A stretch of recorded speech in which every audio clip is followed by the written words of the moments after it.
Good morning, friends. So today will be my last Nintendo Switch 2 video for a while. I say while, but it'll probably just end up being a few days.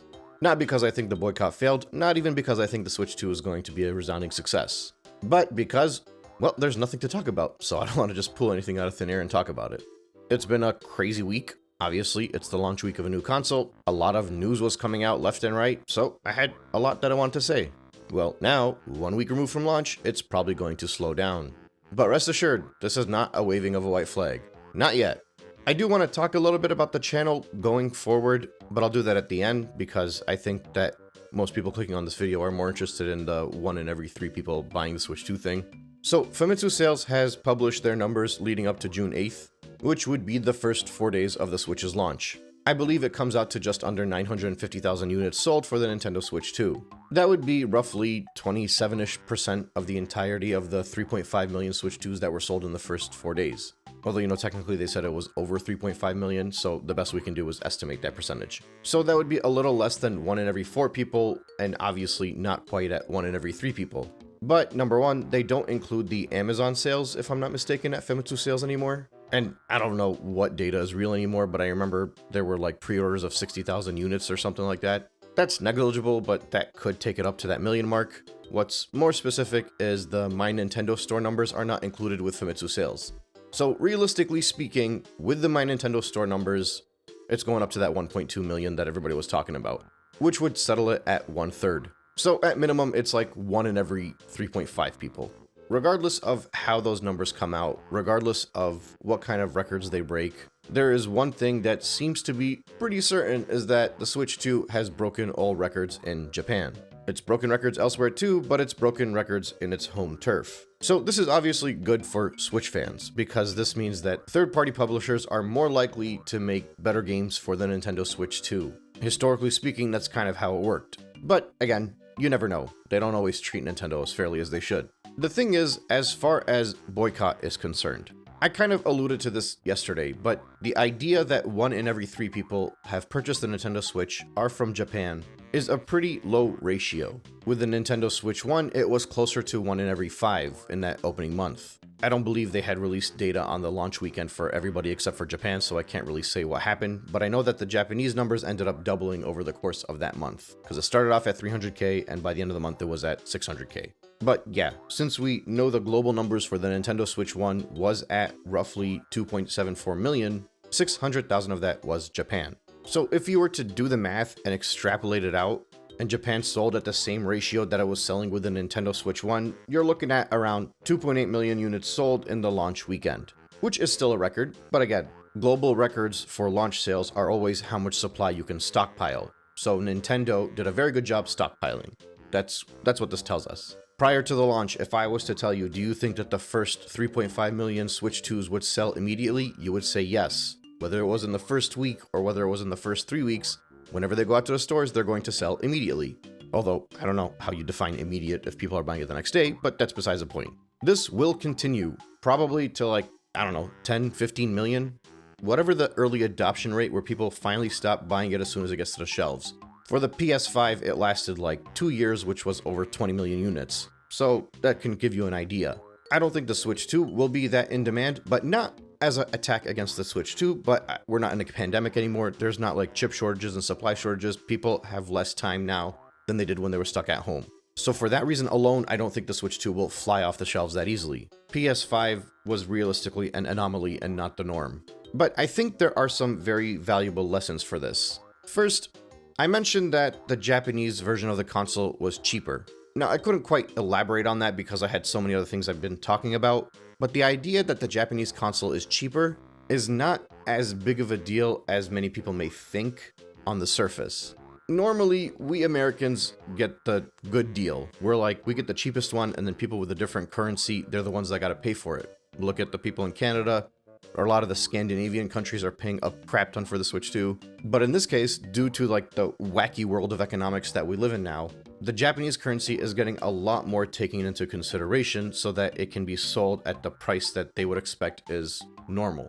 So on the surface, I actually have been defending them from the beginning, and that's why I didn't make such a big deal about the 350 price tag up until yesterday's video and up until today's video, Because a few times when people would mention it in the comments, I say this is just how it works with the economy and the consoles being made in Japan. It's expected. I just think as Americans, we're privileged because usually people are catering to us.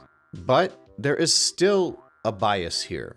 A bias that helps the sales of the Switch 2 in Japan. If you go based off of global currency, then sure, it might cost somebody in Japan, on average, roughly the same price as it costs somebody in America to purchase it. But if you take into account the price of the PS5 in the States versus the price of the PS5 in Japan, the Switch 2 starts off at 50,000 yen roughly in Japan, but the PS5 goes up to roughly 80,000 yen.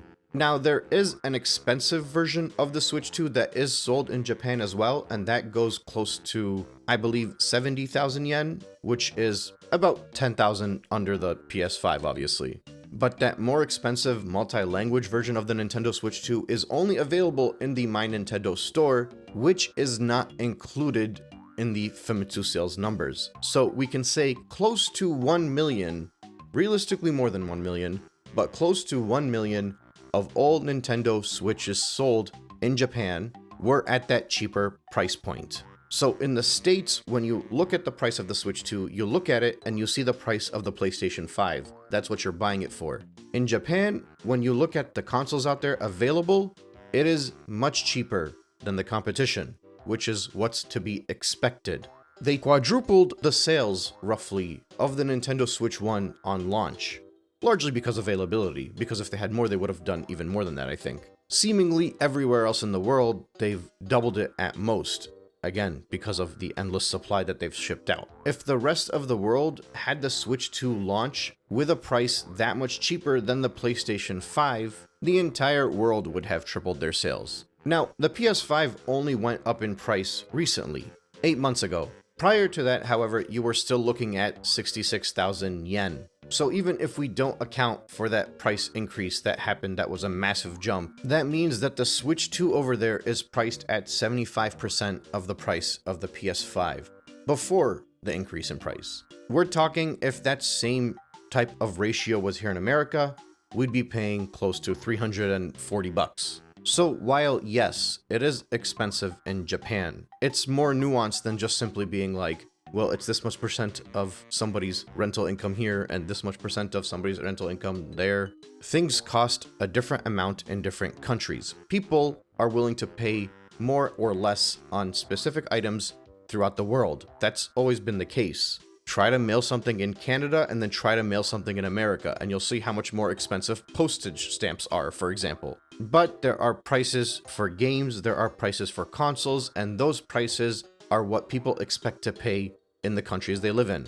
In the States, up until the Switch 2, we always expected the Switch 2 would be much cheaper than the PlayStation 5. Or should I say the Nintendo console would always be cheaper than the Sony console, at least in the past couple decades. In Japan, likewise. And that's why they kept the Switch 2 lower in Japan, because they know that they're going to get the best sales by keeping it to be what's expected. The reason this thing is not selling the 5 to 6 to 8 million whatever in launch weekend that people had predicted that it would sell at all times is specifically because of this, because of the price point being too high up there. And that's what I've been saying from the beginning. These sales are going to slow down. The numbers that people were pulling out of thin air prior to the launch were sky high. 2.2 million people signing up for a lottery in Japan, and then that means only 1.2 million of them will get the Switch 2, but then the other retailers will get their sales, so that's going to be way more than that. And then it turns out the retailers only sold 950,000 plus Amazon, so probably 1 million. If that is true, that means we're looking at over 2 million of the sales of the 3.5 being from Japan alone, which would make my argument even stronger. But that's probably not true. Just like the 6 to 8 million was not true, just like the assumption that it would blow past 5 million on the opening weekend is not true. But there are benchmarks you can look at just based off of what Nintendo has or hasn't said. Anywhere there's a record, it will be said. If there's no record broken, they won't mention it.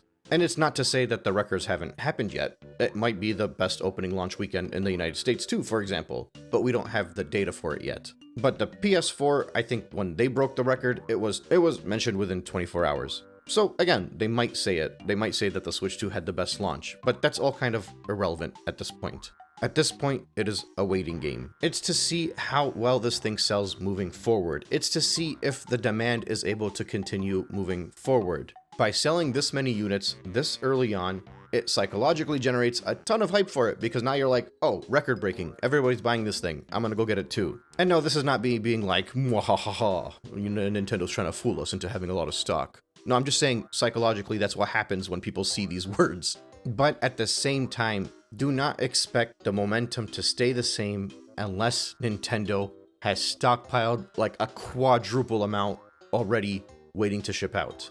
We could very well be looking at a vast majority of the opening 2-month sales right now, but obviously only time will tell. As far as we are concerned, we the boycotters, we the pro-customers, we the people that believe in a pushback against the gaming industry, because that's what this is all about. 2.3 million worldwide sales outside of Japan at the overinflated price point. The Wii U had 2.23 million units sold outside of Japan in like its first 2 weeks, but that was also selling out immediately as shipments were being made. The big difference here, for the first 3 to 3.5 million sales of the Wii U and the Switch 2's life, is Japan. And I don't say that because I think the Switch 2 will be another Wii U. I think far from it. It's a handheld console, it's gonna get a Pokemon game, it's gonna do at minimum what the 3DS does. That's what I've been saying. But I think it is very important to keep your eyes focused a little bit. I think Japan is a very important market for these companies, and I'm not trying to take that away from them. And I think if they succeed in Japan, realistically speaking, they're going to have some level of success around the entire world, potentially record-breaking if they're able to keep up with the numbers of the first 4 days. But you can learn a lot about how a console is doing based off of the ratio of how well it's doing in Japan compared to the rest of the world. With the Nintendo Switch 1, it was 1 in every 5. With the Switch 2 and the Wii U, it was 1 in every 3. I think for the PlayStation it was actually less than 10%, but Sony is a different animal. And of course, I'm talking about launch numbers. So yeah, as always, we will have to wait and see what the deal is. But this changes nothing, genuinely. For a boycotting perspective, this changes nothing. Number one, because even if the Switch 2 sold millions upon millions, that doesn't make it appealing all of a sudden if you are angry with the practices of Nintendo. And number two, launches very rarely mean much when it comes to the long-term success of a console's life cycle. If anything, as a boycotter, you should be pretty relieved that it didn't get that 6 to 8 million number that everybody was assuming and making their smart and educated guesses on. All the analysts that predicted it on launch weekend. Because there is a very good chance that the consoles are out there and it's just gonna slowly wither away now. We're still in an uphill battle. We're still realistically not going to win on this pushback. But at least we know that regions that had the console priced fairly were more likely to purchase at a much quicker rate. They realistically quadrupled their Japanese sales in that opening window, because the launch weekend of the Switch 1 was only 300,000 sales. And everywhere else, they doubled it. They likely would have quadrupled it everywhere else too, if it was priced at the correct price. Keep in mind, in the United States, the Switch 1 sold 906,000 units in that first month. With only 2.3 of that 3.5 million remaining, we can say that at best it doubled sales in the United States. Which again, is an accomplishment, but it's an accomplishment in having the stock available. They did not fly off the shelves anywhere else in the world as quickly as they did in Japan, which was not the case for the successful Switch 1, but it was the case for the unsuccessful Wii U. Now, as far as this channel is concerned, like I said, unless there's news, I'm not going to be talking about the Switch 2. Or at least the main topic might not be the Switch 2. This past week has been hectic. It's been insane. Obviously, I was covering a lot of videos because this is a Nintendo channel, and at the end of the day, no matter how I feel about it, there was a Nintendo console launch, so I was going to talk about it. Just because my views and opinions don't align with yours, and just because I'm not covering stuff like the sound the Joy-Con makes when it clicks onto the Switch and then you remove it, does not mean that I am not still a Nintendo channel talking about a Nintendo launch. That's to be expected, I thought. But now that we are more than 1 week removed from the launch, I don't really feel like just clickbaiting people. That's not my thing. That wasn't my goal from the start. People may get triggered and may get clickbaited and may feel rage baited, but that's just their own doing. I have my intentions, they have theirs. But there is a specific subset of my audience that I do want to clear the air with. I think for the most part, my commenters are very level-headed, very respectful, whether they are pro or against my views. And not just the commenters, I think a lot of my viewers as well. You may have noticed a little bit more aggression, a little bit more sarcasm in my voice over the past few days. Know that that is not directed towards you. That was me stooping down to the level of many of the commenters that are coming into my videos. That is me doing 3 to 4 videos a day and not thinking too much before I speak. If any of you were offended by my remarks, I apologize to you, genuinely, because I think a lot of you are very respectful when you address me, and I would like in return to keep my respect back towards you. My stance has not changed since the first video that I uploaded. I am legitimately happy for anybody that's holding a Switch 2 and enjoying themselves. Yes, even the haters that come in here and rip on me. I'm happy. As a gamer, it's a passion. You buy a new console and you enjoy it. That's something that I will never take away from you. I would argue maybe you should stop watching my videos and just enjoy your Switch 2, but that's besides the point. Number one, not everybody has to agree with my points of view. I've been clear about that a lot, but sometimes people come in halfway through a boycott and don't catch all of the videos. And number two, you can agree with my points of view and still buy the Switch 2, and we can still understand that this is terrible for the industry. Because not everybody has to be a martyr. Not everybody has to sacrifice their enjoyment, sacrifice their fun with their social circles, sacrifice their fun with their family, with their children, just because Nintendo is greedy. Newsflash, everybody in the world is greedy. The capitalistic world that we live in is extremely greedy. That's how it works, unfortunately. I come from a very different place than most of you. I come as somebody that is stocked up on enough video games to keep me and my family comfortable for generations if I really wanted to. And I come as somebody that has a very small platform where there are people that want to hear my voice, whether they hate what I say or love what I say. Clearly people are clicking on my videos and they enjoy hearing me blabber on. As someone with a platform, as somebody that sees an injustice, and again, you don't have to agree that it's an injustice, but I see that Nintendo is nickel and diming us. I see that they're being very anti-customer. And since I have a platform, and since there are a lot of people that genuinely don't know where to turn about this, any forum you go to, you get immediately shut out. If you're a Nintendo fan and you're upset with what Nintendo is doing, there is no safe space at this point. And it's not like we're trying to wage a war, we're just trying to complain about prices somewhere in peace. Complain about consoles getting bricked, complain about stick drift. There are very few safe spaces. And I think my comment sections have been providing those safe spaces for people that are boycotting Nintendo. Because for once, if you complain that the console's too heavy, you don't get downvoted into oblivion. You don't get removed by the moderator. You don't get your thing marked as controversial. My comment section is like the opposite of every Nintendo forum at this point, where the people that are coming in and saying they love the Switch 2, those are the guys getting a pushback. There is no other space like that for Nintendo fans that are upset with the corporate practices of Nintendo. And I am glad to be providing that for people. If there is one thing I can take away from the past 2 months is that I've given an avenue for people that are frustrated with greedy corporations, frustrated with anti-customer practices, frustrated with capitalism, frustrated with politics, tariffs, whatever you have your mind on. I've given them a place where they can come and speak about it freely with other people that are equally as frustrated, without worrying about somebody doxing them, without worrying about somebody canceling their account or banning them or whatever the case may be. I've given people something to listen to while they're on their drive home and thinking about how much cooler it would have been if we could just buy a Switch 2 and be happy, but it is not worth it. Not because we're poor. Some of us, yes, we are poor, we can't afford it.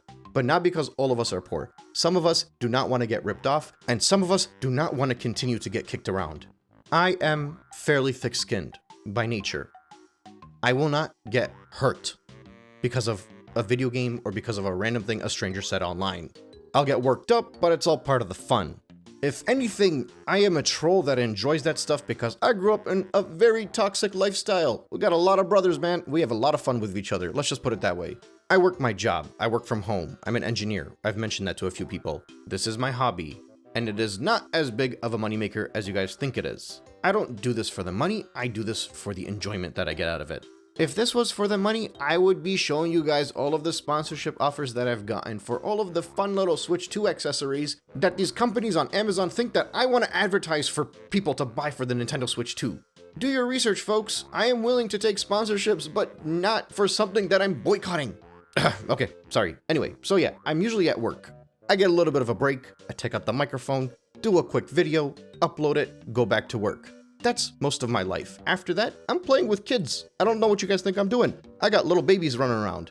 And of course, I'm pretty active in the comments because 95% of the time when I'm sitting at my desk, I'm in a meeting, and that's my time to talk to you guys. So you gotta understand, while you guys are sitting there arguing me over and over again and just saying all of the stuff that you want to say, there is very little effect of somebody insulting me because I do not want to buy a Nintendo Switch 2. Sometimes I reply sarcastically, but again, that's because I am a troll by nature. But for the most part, I'm scrolling right past the hate. I don't even read those pages of comments that you guys are putting out there anymore because it always says the exact same thing.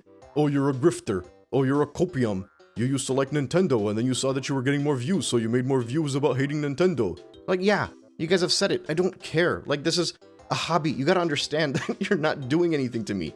The people that I'm trying to speak to are the ones that are genuinely hurt, the ones that are legitimately hurt, and the ones that, even if they're not hurt, they understand where I'm coming from, and we have adult conversations. I have done everything I can, short of, muting people from my channel because I don't believe in that. But I have done everything I can to make my channel as unappealing as possible to immature people because I like it when there's a level-headed discussion. But y'all just keep coming right back in and flooding the comment section, and everything goes to hell at that point. I don't care if you agree with me, I don't care if you disagree with me. I am looking for people that are willing to act like mature adults and have mature adult conversations about our little children video games that we love to play. And if you're not one of those people, for the love of God, just unsubscribe and block my channel. Download a blocker so that it doesn't pop up for you anymore. I am not catering to you, and so by default, you will never like anything that I say. So just move on. But yeah, that's all I got for you guys today. Stay strong-willed, and if you still believe in the boycott, do not let the past week put you down. We still got this. And if not, well, at least we tried. Thank you guys for listening. I will catch you on the next one.